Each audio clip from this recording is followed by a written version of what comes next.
My guess is we still are in a freemium free-to-play or in-app purchase model on mobile. But what we've shown with Balatro is there is a market for the right games as a premium price point. So perhaps no, we're not seeing a full swing, everything's premium now, but we can see there's an opportunity for premium games to do well. And we're proving it with Balatro, and we hope there are other games that can do that too.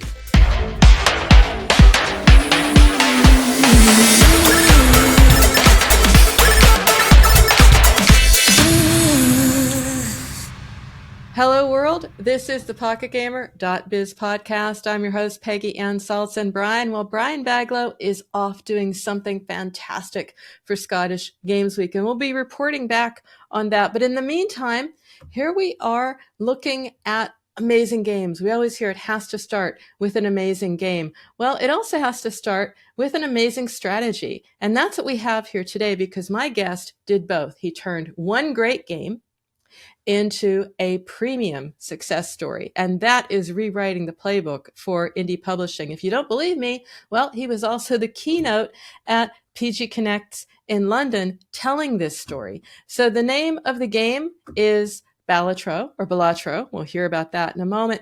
It launched on PC and console, made the leap to mobile, more power to it, and now a top ranking app on the App Store. No gimmicks, just a brilliant game, a smart bet, and a publisher who can pick them. So that's how we come to you, Harvey Elliott, CEO of Playstack. It's, first of all, great to have you. And hey, what a great hunch, right? Well, thank you very much, and great to be here. And yes, hopefully a little more than a hunch. You'll find out. Yes, indeed. Well, I mean, it's a fantastic story, and it's great to sit down and unpack it with you because it is such a success story. You've had a 9-year career at EA before founding Playstack in 2016, and in that time, you've been involved in many well-known gaming brands. But then again, there's this one, and this one, Balatro, it didn't just launch well, it has been charting. So let's start there. You were sure of the results from the first, or were you surprised like the rest of us? I think everyone has to be surprised by it. We knew we had all the right ingredients. So for us, those are the things that we can control. What do we think the game loop is? How compelling is it? What do we think the appeal of the IP or the content could be? Who do you think the audience is going to be? How well will it resonate? All of the things around there really built up in a really positive way before we released the game. We could also get a very good sense of consumer and community engagement with early tests, concepts and the like, and also influencers who loved the game and wanted to talk about the game. I'm sure we'll unpack a bit of that, but going in, no, we didn't know it would be as big as it is, but we all had that hunch, that feeling that it could be really big. And it was our job to make sure it did the very best it could. But we didn't know. No one should really know. Well, that's what also makes it exciting, and then we have great opportunities like this one to unpack that. So yes, obviously more than luck, a lot behind it in picking and knowing the game that has commercial potential. But let's just rewind for a moment. Let's go back to it. I said Balatro. I said Balatro. What is it?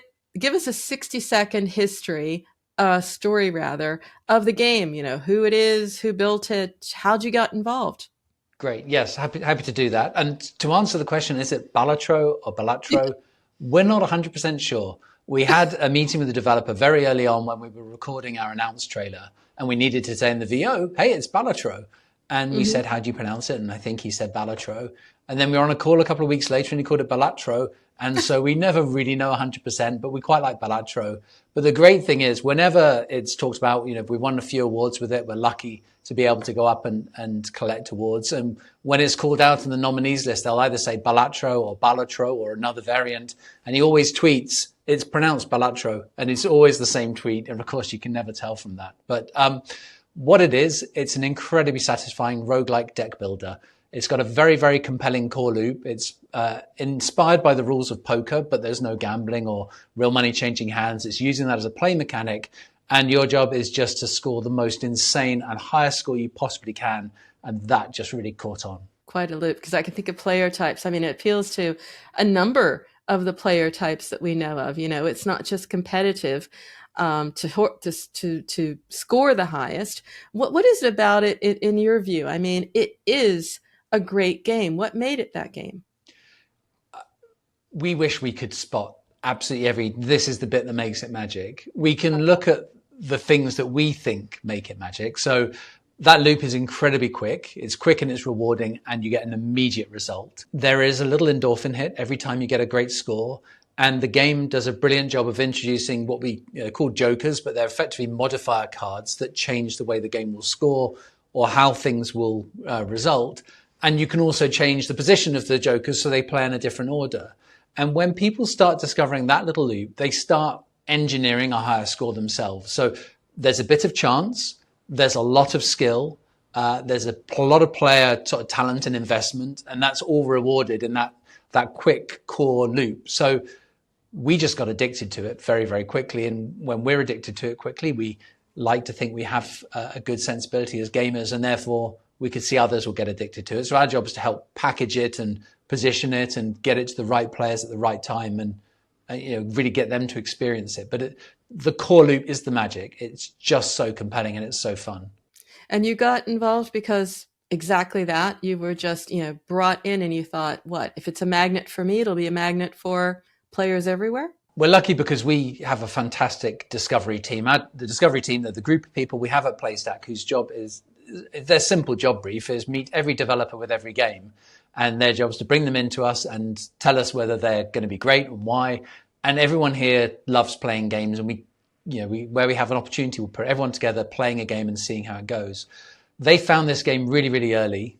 We managed to find it before it had much presence anywhere else. It's not somewhere people would have spotted it. And we got in touch with the developer and said, we just really wanted to say hi. We really love what you've done and what a phenomenal game.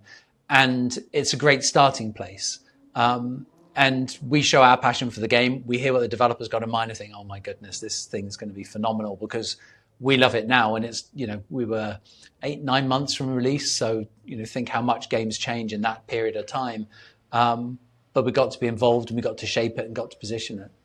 You mentioned magic yourself about the game. I want to go to another point because you've been quoted as talking about the strategy, because the strategy is nearly as exciting as the game itself. I mean, the strategy, you said yourself, and I quote, "We had no option but to release it as a premium game, and that turned out to be the magic." What do you mean by that? Well, with a free-to-play game, you're allowing players to make a investment of some sort, normally monetary, maybe it's advertising, but something that will then adjust the game mechanic for them generally to their favor. It might unlock more features. It might unlock ability to replay again. Those deliberate things didn't sit with the loop of the game that we had, where you're discovering the jokers through play. The jokers bring the additional elements to you as you play the game. And we don't ever want to create a barrier to you playing and experiencing the game. So the free-to-play monetization models that we're familiar with, whether it's advertising or in-app purchase, would have adapted the game in a way that would be different for different players. And we have a principle that everyone should get the best experience always with all the products, all the games. And we wanted them to experience the best of Balatro so that they're discovering it and playing it and learning it the way everyone else gets to. So what we couldn't have is audiences doing, different loops or grinding away to get unlocks or get cards. We wanted everyone to get the full experience right from the start. So very simply, it had to be premium. We want to create one delivery, you get the game, and make the best of it as you can. And you made the point, Harvey. I mean, if it's that level of skill, you don't change poker for every player. You keep the rules as they are, and the players grow into that, and they are invested in it anyway. So at some point, you don't always need to make a game free to play, and you've proven that. No, I mean, sometimes free to play is absolutely the right model, and you've unpacked many games and many experiences, and you know this very, very well. For Balatro, we know that the meta game is very important. The structure, the unlocks of jokers, the things you can do, different decks you can unlock, different jokers you can unlock, leveling up your cards, leveling up your jokers. Those are all things that you can do in the game, but they had to be at the pace of the player playing it. Yes. So it just created this arbitrary rule.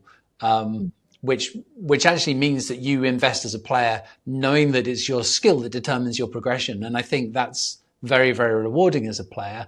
And because the loop is, I think, very small, it feels very short. I'll just do it again. I'll just do it again. And then you end up, oh my God, that's 3 hours gone or 12 hours gone. And in fact, our median play time is, I think, in excess of 30 or 35 hours on a player base, something in that region. So it's very, very hooky. Oh, I bet there are people just eyes watering, thinking, oh, if I could only get ads into that, right? 30 hours of engagement, that is gold. The numbers are, as I say, eye-watering. It's well, we're definitely well over 30 hours on average, and I haven't checked that stat for a little while. And what we're surprised by is that the longevity of the game has been, as I said, you can look at all the ingredients and say, this is fantastic. We've got all the things that make the game great, but you can never know until you release it whether those things actually are the exact thing that people want to see or hear at the exact time you're releasing them. So we're learning that the game has got a phenomenal tail to it. It's got a lot of long-term engagement. And so those stats will just continue to rise. Well, I'll stay there with you. Stats, numbers, how is it doing up to this time? So premium sales are well in excess of 6 million units now. On mobile, we should talk about that specifically because we've had to look at it differently. As a premium game on mobile, I think that market is generally not considered a highly lucrative market to release a game in. And if you were most developers, including us, would look at that market and think it probably ought to be a free-to-play or in-app purchase-based game rather than a premium title. But because we have that compulsion and that loop, and the reasons we've talked about already to release it as a premium app, we went for it as a premium app, and it's done extremely well. And we're able to do quite a lot of things that you would do with a free-to-play game, and user acquisition marketing and performance marketing. We can do that with a premium app. But the monetization's instant. They bought it, great, we got it. They didn't buy it, no revenue. It's a great way to be able to plan. Because you're challenging the market narrative here, and that's exciting because, the data says the vast majority of games, the revenue from those are games that are 5 years or older. So new titles struggle. And yet we look at yours, right? It's a rare success story. And charting, as I understand, just behind Minecraft. Yes, and I think we're either top 2 or top 3 of the all-time premium games market. Yeah. It's sold over 1 million units on iOS and over 1 million units on Android. So we're fairly close to parity across the platforms. And I think it's certainly in the top 3 premium games on store, and maybe we'll get to be top 2 as time passes. Not too much you have to achieve after that, right? Well, we'd like number 1, but Minecraft is doing phenomenally well. Beating Minecraft. Now that would be something, but it does seem within reach because, it is that success. But I'm just curious for the model itself, premium mobile, is it having its moment, or is this you're just an outlier? I think that's quite hard to assess. We are looking at another premium title we will release, and that will give us a benchmark and a comparison, I think. 1 and 2 then when you're charting. We'll get a lot of data, that's for sure. Okay. My guess is we still are in a freemium, free-to-play or in-app purchase model on mobile. But what we've shown with Balatro is there is a market for the right games as a premium price point. So perhaps no, we're not seeing a full swing, everything's premium now, but we can see there's an opportunity for premium games to do well. And we're proving it with Balatro, and we hope there are other games that can do that too. Just curious because, you were the one, your team was the one to take a look at this. I mean, we have a vast audience of developers and companies that would love to get your attention. Is there any way we can lift the lid a little bit on what you find attractive in a game? What one would have to come to you since you're in the market for it?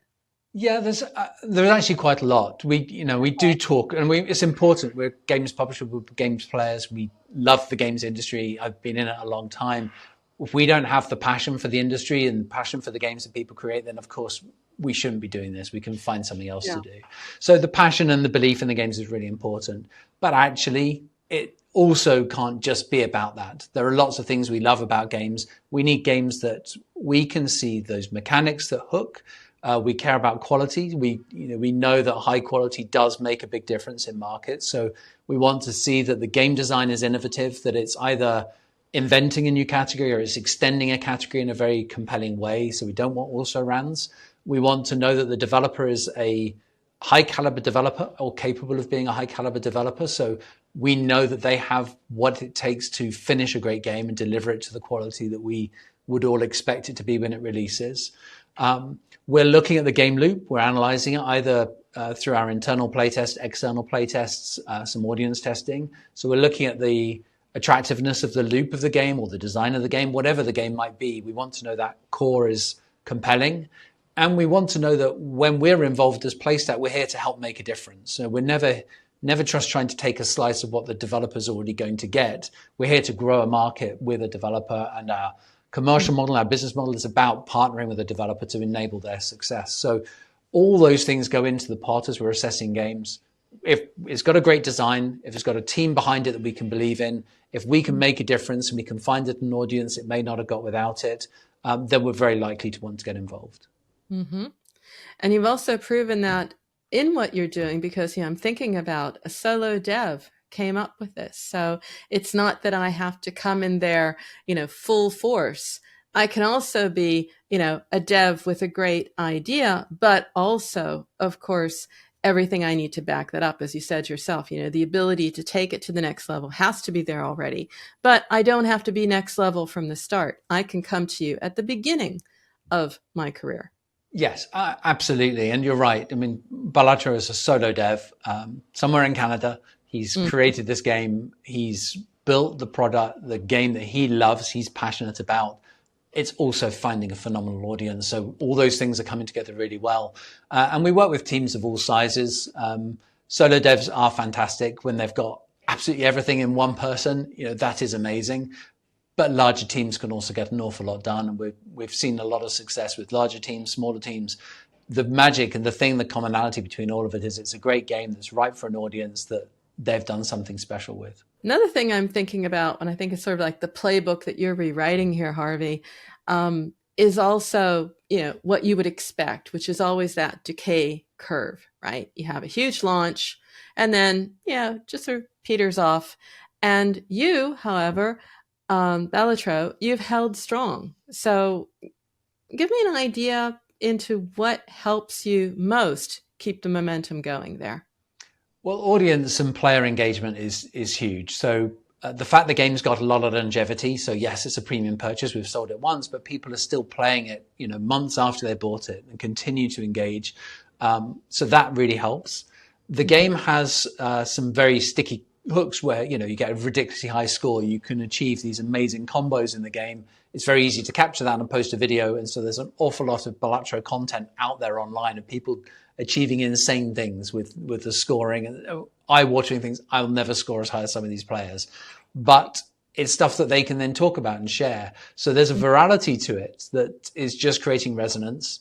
The developer's got a great personality that comes out through his posts on X. He is engaged in the Discord forums. There is a character behind the game that is only the persona. We only refer to him as Local Thunk. That's the developer. It's not about him as a person. It's him as the developer. And I really like that. It says the game matters. He's going to talk about the game. He's because people want authentic developers. They want to feel that the game is authentic. So his being there and being consistent, I think that's probably, as you pointed out, a big part of this. Exactly. And the game is incredibly well reviewed. I mean, we've got 5-star ratings, or certainly 4.9, 4.7, certainly in those sort of ratings on iOS and Android. We released the game on Apple Arcade, I think is sitting at 4.9 on there. The audience ratings are phenomenal. On Steam, it's overwhelmingly positive. So we've got a great audience of players there, and they continue to regard the game so highly. And so that's giving it a tail and it's carrying it on. But we're also, because there's a great game, there's a great developer, we're able to work with other developers with other games completely unattached to Playstack. And we've managed to put together I think 5 different packs of collaborations now where there are different games appearing in Balatro and Balatro's appearing in other games. And so these collaborations are keeping the story of Balatro alive. And then just little tiny things. It was is on the latest season of Black Mirror. There's a moment at the start of one of the episodes where a character is playing Balatro on his screen.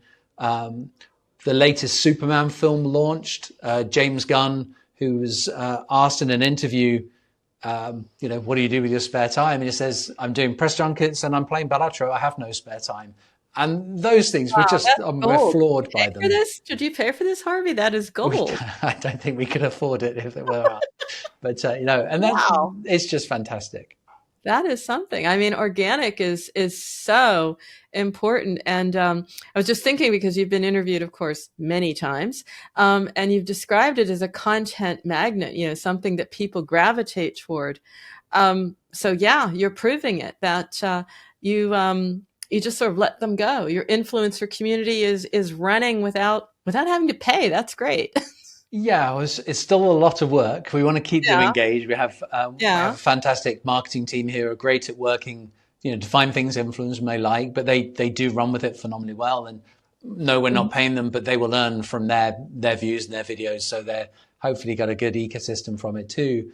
And then on mobile, we're really lucky because it's a premium app, but the creatives that we're using are resonating really, really well with the audience. So we're getting a ROAS, probably 200% ROAS on direct sale only, so non-organic. Wow. So organic will get an uplift too as well, which means, within reason, we can run performance marketing campaigns for a premium app on mobile, which I don't think a lot of people are able to do.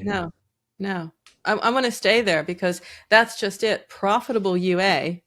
Anyone would want to do that. And on a $9.99 game. So what is your channel mix? What's looking like it's working? Maybe there's something that out of the gate didn't work, and we can learn from both, Harvey. So please do share. Well, we're finding traditional UA channels do work. So we've been, Instagram's been working through the Facebook platform, Meta. TikTok is resonating really well. We've had some great content that we've been able to create from that. When we announced one of the collaborations, Ben Starr, who does a lot of voiceover work in the industry and is a phenomenal character for not just the games industry, but also he dressed up as Jimbo, one of the Jokers from Balatro, and he did a marketing campaign for us announcing the collaborations. And we've been able to create some fantastic content from that. So there's a lot of assets that resonate that aren't, they're not the traditional things, not just a sequence of gameplay and then fail, you try, which, does work for some campaigns, but not all. It's not just a live action stage thing where someone's saying, I've been playing this game and you should play it too, or it doesn't have this, it doesn't have that. It just has this sort of a personality to all of the creatives that do resonate really well. There's a character to them. The work we've done with Ben Starr as Jimbo has been just entertaining and enjoyable. And fun things capture people's imagination and capture their engagement. So one of the creatives we put together was inspired by the Ben Starr creatives. We actually just used an old school computer screen because Balatro has a screen effect that makes it look like it's a raster on a CRT monitor. And we slowly zoom in on it. And the game is obviously building and building. And it just works really, really nicely for short form content. It suits TikTok really well. We actually got phenomenal feedback from TikTok, said this is a best-in-class example of UA on our platform. So we're very excited by that. The sequence just has that sort of irreverence and that style that matches what the other creators have done without just trying to do everything we've ever done crammed down to into 15-second short.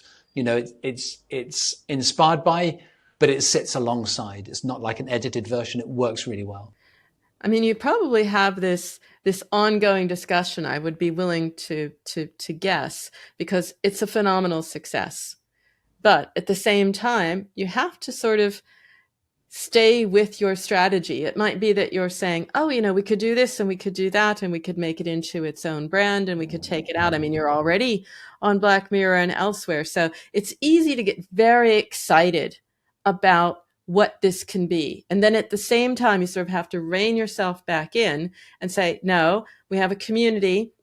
They look at this as a skills game. It's a loop. It's something we can't go crazy with. What does that creative tension feel like at Playstack? Because you could go very, very far with this. We could, But you also are staying in line. So yes. something is telling you what balance to aim for. Well, very simply, the game is actually what matters the most. All this other stuff, the attention, the coverage, the collaborations are fantastic. They help add validation to what we're doing. But we know, and Playstack is fundamentally about what is the game, who's it for, what's going to make it special. And so all the other stuff's exciting. You know, the awards, we've been able to win awards and collect awards we didn't expect to win, a Game Awards, DICE Awards, a BAFTA. They are phenomenal. But the game is still what matters the most. The other things, just they're great accolades to collect, and it's we're very proud of them. But we know we can only earn them by making a better and better game. So what we're really doing is we're working on an update to Balatro, which will hopefully broaden the content in the right way for the audience that we know and we love. And that is coming at some point when it's ready. So we haven't got a date for it. I can't announce it because we don't know yet. But I can say it's coming. And we do know that update is going to be true to the core of Balatro. It's not going to take us off into new directions outside of where Balatro sits. The other stuff helps add some attention to it and some noise, but really we care about the game the most. And to that earlier point as well, Playstack doesn't just publish Balatro. We have a lineup of games that we're very proud of. And so we have a team of people who are very much focused on making sure Balatro continues to be successful, continues to find new audiences, that it's taking advantage of opportunities, whether it's a collaboration or a partnership with someone that we can do. But we have teams of people working on other games, some that have released and are doing very, very well. Abiotic Factor is a PC and console game. It just came out in July as version 1. It's been in early access for a year, but it just came to version 1 in July. We've got a number of new releases coming up later this year. And our job as the company is sort of keep people focused on their bit and allow them to make the best of those games and have other people working on other games and other titles. So for Playstack, we have a lineup of games that will comfortably take us into 2027, knowing what's coming and when. But obviously, when you have a hit game like Balatro, you want to make the very best for it, and you want to achieve the very best for the developer. I like that. You're not going to make the mistake of Hollywood and make a sequel that makes you wish they never had. You're going to stay true to what you have. You talk about collaboration. I just want to zoom in on that for a moment, because I thought at the first when you said it, oh yeah, it's like cross promo, but no, it sounds quite different. So what do you mean by collaboration, and how is that sort of, raising all ships? Well, the great thing is we love games. We know we can't publish them all, much as we might like to. And so the team here and Local Thunk are fans of a whole host of games that we're playing and enjoying.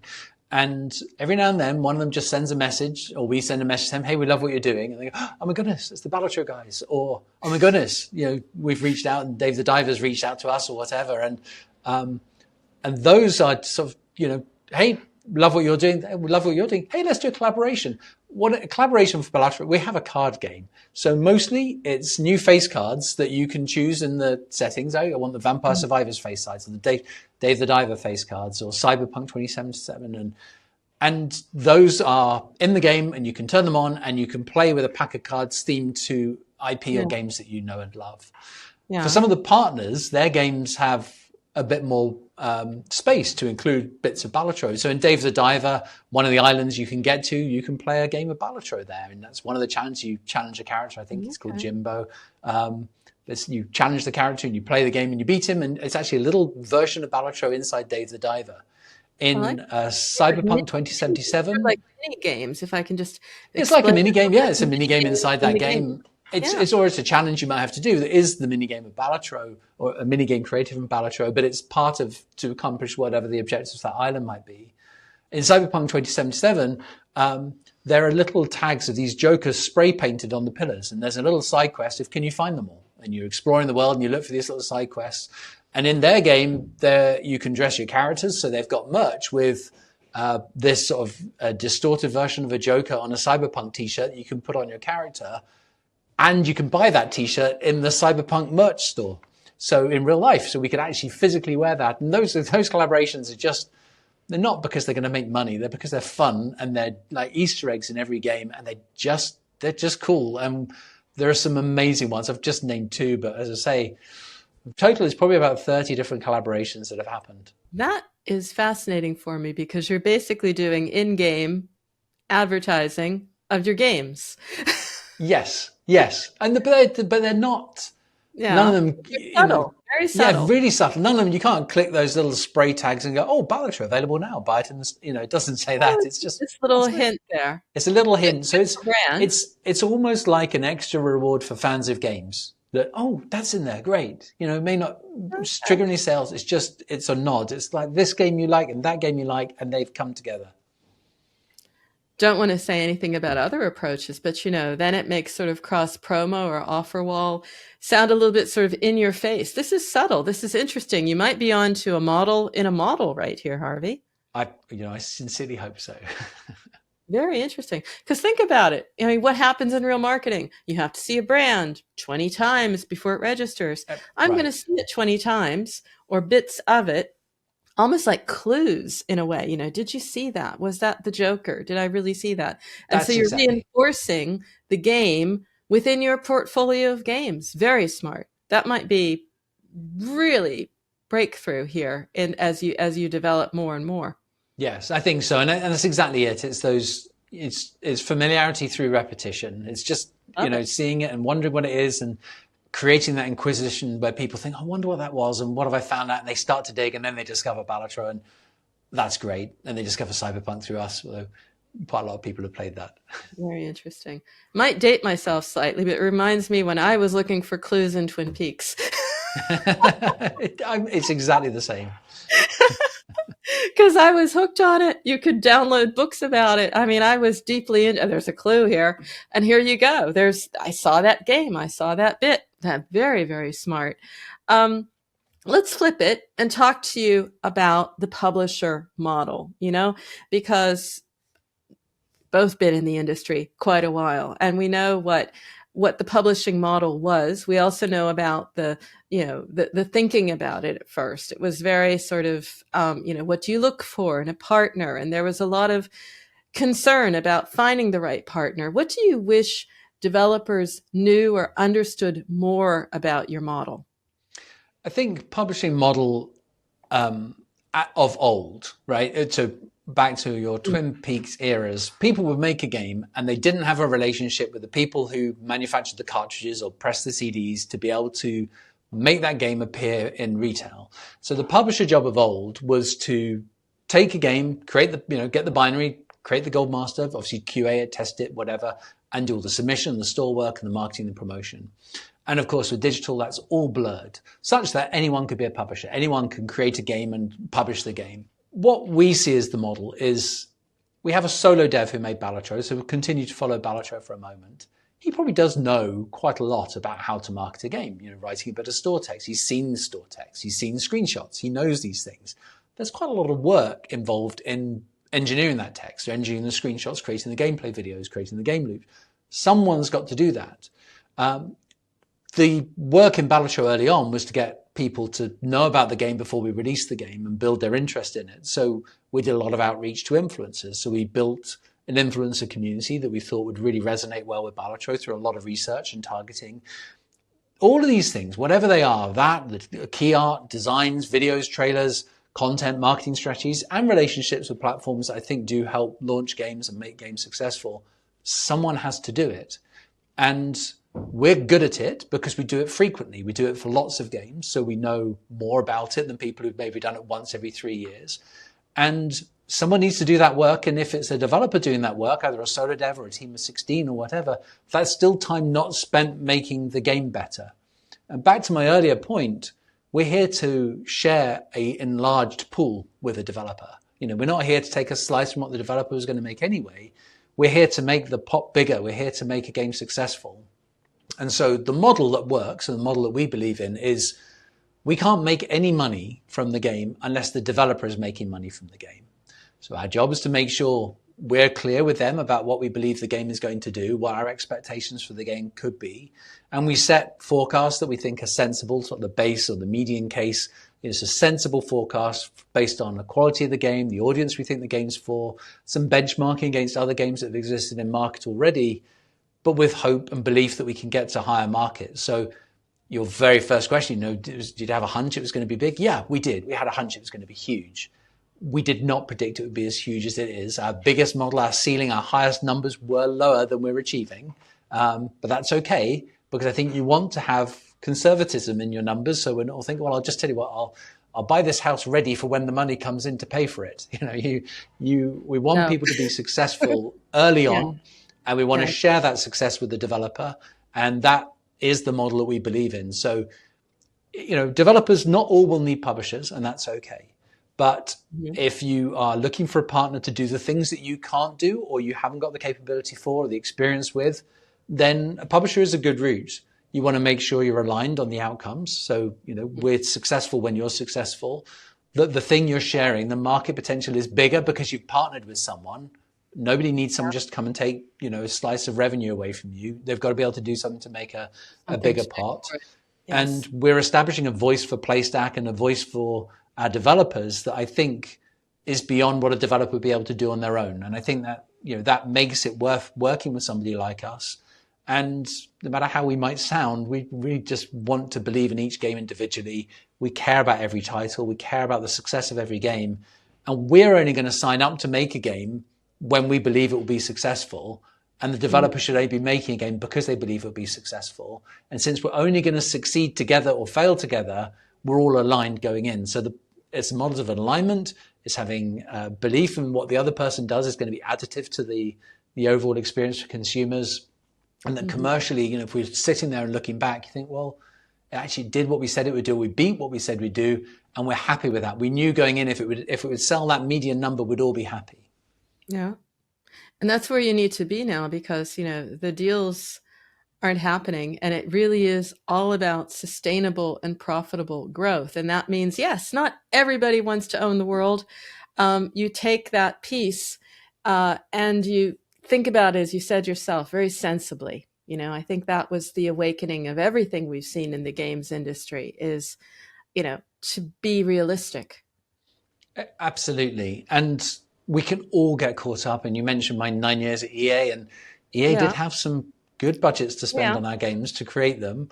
That model doesn't exist in the same way today. It doesn't mean everyone should live an impoverished life, and absolutely not. It just means make sensible choices about how big the game is going to be and what the game's going to care about. Make that brilliant, make that exceptional. It doesn't need to be AAA development budgets. But what it will do is if you've got that right, that core of the game is right, you've got opportunities to take it further later. You've got opportunities to turn it into new things or take it into new directions. And everyone's feeling successful from it. And unfortunately, games have become expensive to make in some cases. And you just, every penny you spend, you have to make before anyone's in profit. So it is trying to apply quite a strong business brain to those sorts of decisions early on. Mm-hmm. That's why I think a lot of your in-game model, that's doesn't cost anything at all. And look how successful it is. That is brilliant, by the way. Thank you. And it gives us all, us and the other developers with their games, content that we can talk about. And people love to talk about games and talk about things that they've seen and things they've discovered. And the more we can do to create things like that together. Have you seen when these two games came together? I think it does extend the market for sure. Speaking of the markets, you are a champion for indies. That's why it's just a delight to speak with you, because it's encouraging. It's so easy to be discouraging. You're encouraging, but you're also looking at the opportunity and talking about the opportunity in the overall UK games industry, which you've also said has the opportunity, the potential to lead in indie publishing. How can you be so sure? What needs to happen to unlock this potential? Well, a few things. I mean, if you're looking at the industry broadly, what we all need is good support of the environment that we're in. So that's government support through tax breaks and credits. It's, support through local institutions, businesses, councils, whatever it is. I hope they're listening in, by the way, because you're absolutely right. I hope they don't always listen. That's fine. We say often enough they will. One of the things that makes the UK so special for game development is we have all the skills have been here or have been developed here for decades in games development. Yes. We're not a nation with a specific specialism. We are where a lot of the games industry started, and a lot of that talent, that inherent knowledge sits here. The UK is not an incredibly expensive place to make and build things. You can live here comfortably with a reasonable salary. Other parts of the world, some you can live very reasonably for very little. Sometimes you need to earn quite a lot to be able to live reasonably. And I think the UK is generally quite balanced. We have been lucky to have had video game tax relief for probably 15 years or so, something like that, maybe a little longer. It's adapted, it's become the VGEX. There's a little bit of a shift in how that works, but generally that's quite supportive. There's definitely more that can be done to sustain this industry. And the growth of the games industry from the UK, and a lot of the great games have come from the UK. So the basics are the talent has definitely been here and is here, and we can nurture that talent. Government support means that we can ensure our budgets remain competitive when you look at some of the lower cost locations. And the lower cost locations can be very compelling, but they tend to have specialisms. They could be a bit more technical or a bit more artistic. We have that rounding of sort of all the skills you need to develop, create and publish games, support games here in the UK. And thanks to our smaller geographical footprint, you can get most places pretty quickly. Now, the barriers of communication have already reduced, right? We're talking online. There's a lot of connectivity, which has shortened that. But there's also a familiarity when you can go and see somebody, shake their hand and say hello and talk to them about what they're doing. And one of the things I always talk about, we can hang up a meeting and the meeting's over. But if you're in a meeting together, you end the meeting and, let's go have a coffee, let's go have a drink, or what are you doing next? And that is possible because you're together. So the UK, we have that, there's a togetherness feeling. I think the culture of the industry that's come from the people that have been here over the decades is one of collaboration and positivity. I very rarely hear games companies or people from rival games businesses talking anything other than friendly about what they're doing. You never hear that competitive, I'm going to take you down. There's none of that, right? These are people who are in the industry creating and love that, and that gets shared. So positivity, a great culture, a great environment, all the skills, all the talent, a little bit of government support that could always be better. That means we've got the ingredients again, kind of like looking at a game. We've got the ingredients for a great business and connectivity from UK to anywhere in the world. We're publishing games from both hemispheres, from all continents, in almost all geographies. We have a language that's very commonly used in video games and video game development. English is a very strong language. We have a great geographical basing for it. So yeah, all those components work for us. And another component in all of this is, of course, talent. Now, the UK has it because of the heritage, of the history. But what are some of the meaningful ways you think the industry can help the next generation of game makers? Well, I think that's, one of my personal initiatives, really, or initiatives makes it sound too big. It's a thing I care about is that we all do a little bit to give back. Now, Playstack is not a huge business. We're between 65 and 70 people. We are predominantly UK, but we have people in all over the world. Actually, a small hub in California around West Coast USA, a few people in Canada, a few people in continental Europe, and then just over half based here in the UK, mostly centered in London. And what I've said is, out of those people, I want everybody to do something to give back to the community. So they don't all know this yet. So heads up, everyone. They all have an objective that by the end of this year, they've done one thing to involve themselves in the community. It could be to go and give a careers talk at a local school. It could be to do a presentation at a conference. It could be to put together a class to teach people. But everyone has to do one thing to help somebody else just understand a bit more about the games industry. Lovely. We've set a program, we called it the Playstack Insiders Day. We're going to run it once a year. We invite students or people at equivalent student level who are maybe on the first steps of their games design or computer software courses and say, well, come into the office and just ask us questions about what the games industry is. And we'll tell them stuff. They get a notepad and a pen. They also get an awful lot of insight. If they're an artist, they've got a showreel. Let's review their showreel with them and tell them what we see. So all of this is about just trying to give helping hands to people coming up through the industry and make informed choices.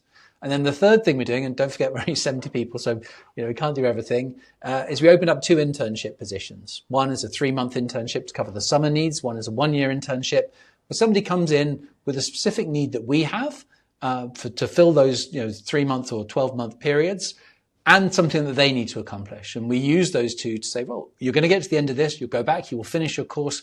If this has worked, you're going to come back and apply to us, and you'll apply to other people with some experience under your belt. Now, I accept those things feel small. They are quite small. We're a small UK business. But if everyone in the UK industry, whether publishers or developers, did something like that, we will bring that whole next generation of China up with us.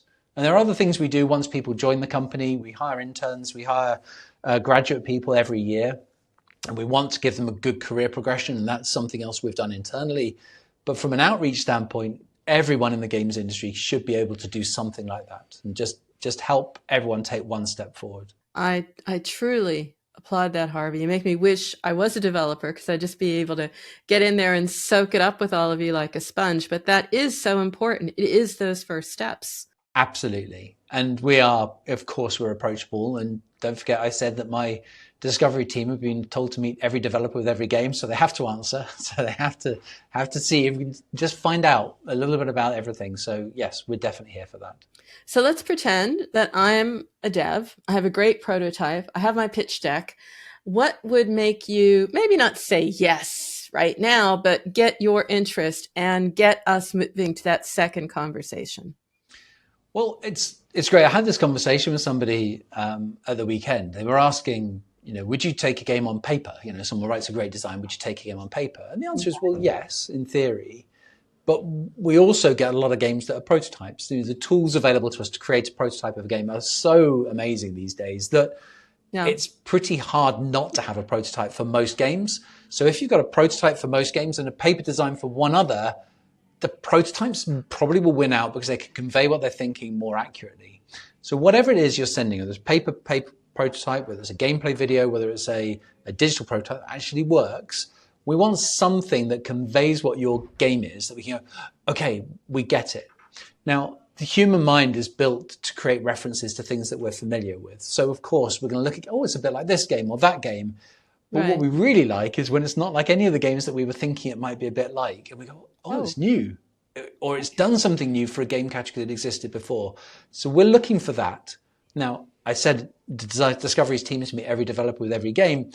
We're trying. We can't answer everyone completely, but we want to make that be a flow of, people submit something, you tell them what they think, we can feedback on it, and we try and make that flow work really well. And we don't set, and perhaps another framing, we don't set maximum or minimum budgets for our games, right? We're not determined to spend a certain amount. But of course, if a game is asking for multi-millions and another game is asking for tens of thousands or hundreds of thousands, the hundreds of thousands game has to perform at a lower level just to get back its money and get to that point where people are successful together. So the barrier is sort of, what's the game? Where do we think it might fit? Where can we take it by working with these developers? And how quickly will everyone start to feel the success of it? And that doesn't set genre or category. I used to have 2 categories we would never look at. I said we will never do an American football game and we'll never make a horror game.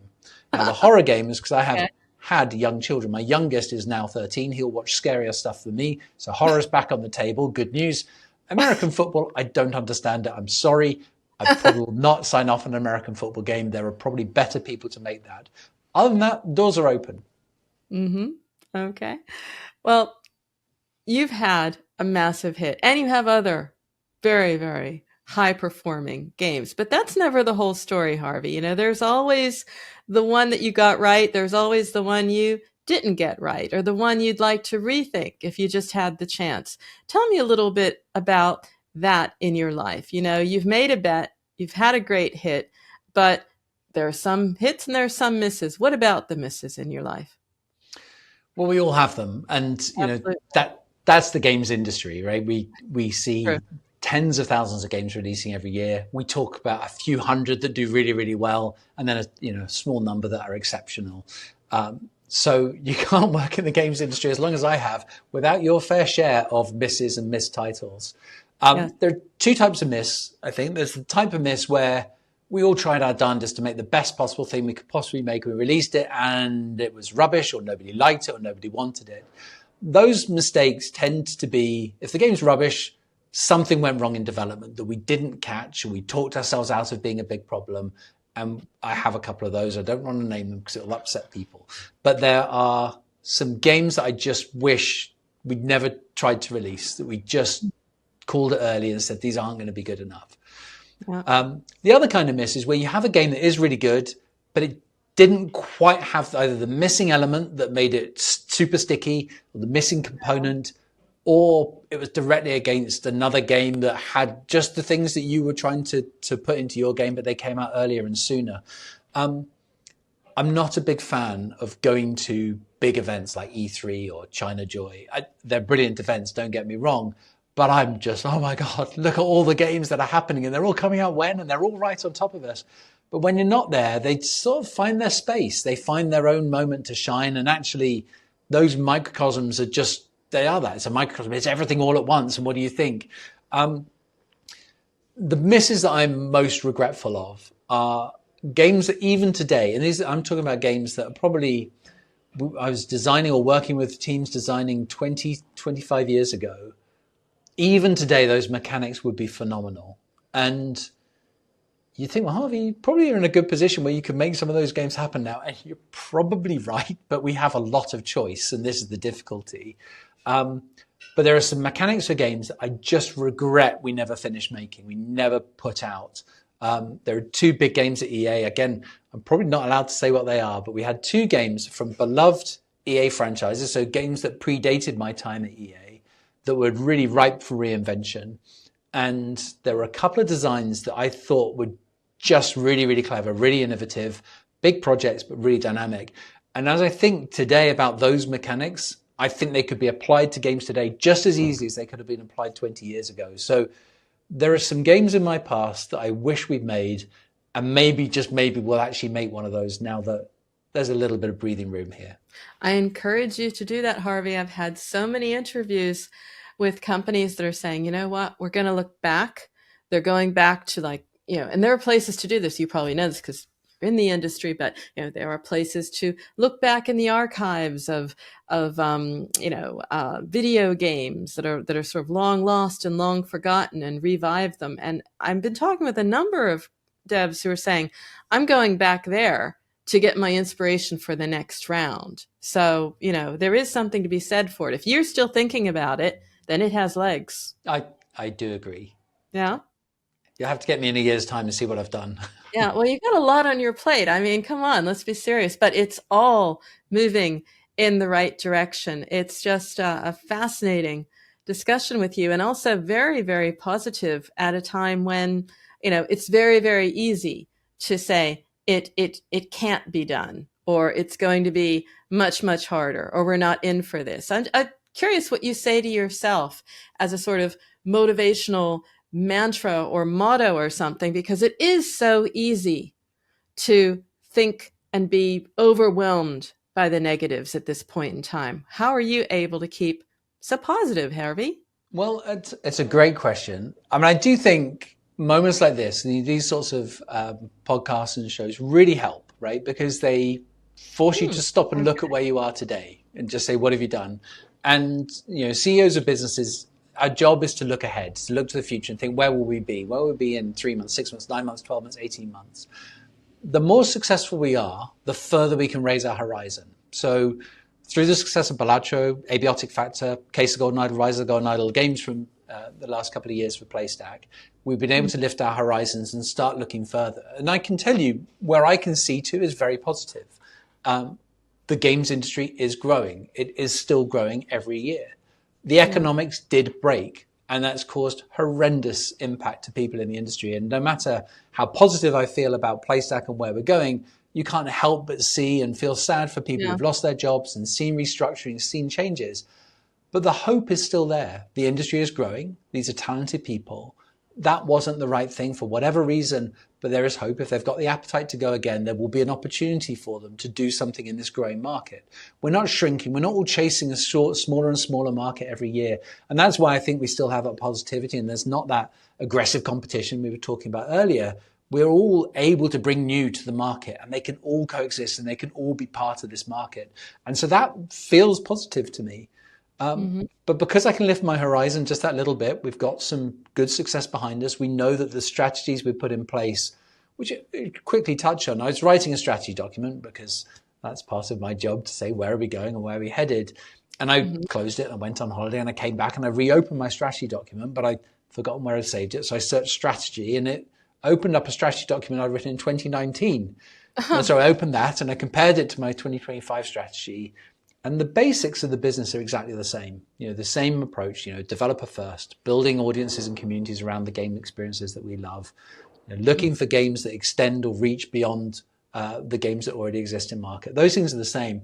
The main thing that was different is the example games in our lineup in 2019 were completely different to the lineup games we have in 2025. And it means that the strategies can hold true for a longer period. And it's like investing in shares or in a market. There'll be volatility, but the general trajectory is up. It's up and to the right. Yeah. And that's the games industry. We're a trajectory of up and to the right. So our job is to try and smooth those lumps. Job as a leader in this industry, whoever you are in whatever capacity, is to figure out how to smooth over the bumps today, knowing that the market is growing, the opportunities are growing, the sector is still doing incredibly well. And my goodness sakes, we're in a creative industry. We can make things that delight and entertain and cheer people up on their down days and carry them through the difficult moments. And it's fun and it's exciting and it's engaging. And if you're in this industry and you can't feel that positivity for what you're doing, then there are other industries that might be really good for you, because perhaps this isn't one. Yeah, that is true, because this is gaming at the end of the day. And there is at the core of everything, the passion. And that's what I felt in this conversation, Harvey. It has been delightful. And we're ending on the note of, games, the passion, great way to round it out, because with every guest, we do the same thing. We ask, what's your favorite game right now to unwind? And of course, in your case, I had to laugh because, it's what you're maybe doing when you're not taking cold calls from football fans in England who mistake you for Harvey Elliott, the Liverpool midfielder. So that's an interesting twist. What are you doing when you're not taking those calls and telling them, nope, sorry, I'm just the CEO of Playstack? Well, just on that one very quickly, I was on holiday in North Devon a couple of weeks ago, and I booked a restaurant and I went in and they gave us the nicest table by the window and you could see out to the ocean. It was phenomenal. He came in and said, oh, I was hoping for a different Harvey Elliott. Well, I don't mind. I'll take the table, but thank you. It's a nice pub, but I'm suggesting the other Harvey Elliott might eat somewhere a little bit more high end. But I think, what do I play? I play games that are enjoyable and fun, and I hate to be, well, I'll go backwards slightly. In the old days, I could say, I'm playing this, and I'm playing that too, and that's amazing. And most of the time, if I say I'm playing this game, no one else is playing it. They're all playing something different. But today, I'm going to tell you a game that everyone should be playing. I loved Mario Kart World, and the reason I did that, we took the Switch 2 on holiday. It did rain. We were in the UK, so we had some rainy days and some sunny days. And the rainy days, we just put it on as a family. We're playing Mario Kart and we're laughing and we're having fun. And I know it's a well-established franchise. It's been around for years and years and years. Yes. We just loved it. It was enjoyable. The free roaming mode's really nice. It was just a relaxing game. It was fantastic to put on. I also realized at home that my gaming PC was significantly out of date. We had a better one in the family. My son, who's now 20, has a really nice gaming PC, but university term time, it goes with him. So his revision can all be done to a high standard. So I thought it was time to build a new gaming PC for myself. So I self-sourced all the bits and components to build a PC, started with a graphics card, figured out the graphics with motherboard, all the components, the case, the light and everything, because Playstack's releasing Voidbreaker in about 4 weeks' time. And it's a phenomenal game by another solo dev, this time based in Brighton in the UK. Oh. He's made one other game for us before called The Entropy Center that I genuinely loved. And I thought, you know what? I haven't got anything to run it on. So I built a PC, rolled my sleeves back up. And so Voidbreaker is installing and I'll be playing that tonight. Lovely. Well, this has been much more than I had expected, Harvey. I expected a masterclass and this is premium, this is working, this is UA. and got so much more. I cannot thank you enough, Harvey. And I am so excited about what's next for you, and maybe looking forward and looking back a little bit, maybe you'll be coming out with those retro games. Who knows? Maybe. But thank you very much for your time. I've really enjoyed it. This show is all about how to do your job better, how to make an amazing game, how to market it, and you have a say. So if you have a story or know someone we need to shine a light on, then we would love to hear from you. We want to hear from you. We want to reflect the reality of the mobile games market in all its wonderful complexity and strangeness. So if you have any suggestions for us, if you have any feedback for us, you can always get in touch. You can email us at podcast@PocketGamer.biz. You can find us on Twitter @PGBiz, and you can reach out to us through the PocketGamer.biz website. If you're interested in listening to all of our podcasts, you can find them at PocketGamer.biz/podcast, and we would love to hear your thoughts on future shows. And we've got you covered on all the major platforms, so subscribe to the audio podcast, as Brian said. Look for us on YouTube. If you want to read it, hey, you can do that too, because we have a companion post for you as well on the PocketGamer.biz website. Tune in again for the next edition of the PocketGamer.biz podcast, and we look forward to speaking to you in the near future. Until then, I'm Brian Baglow. I'm Peggy Ann Saltz, and that's a wrap until next week.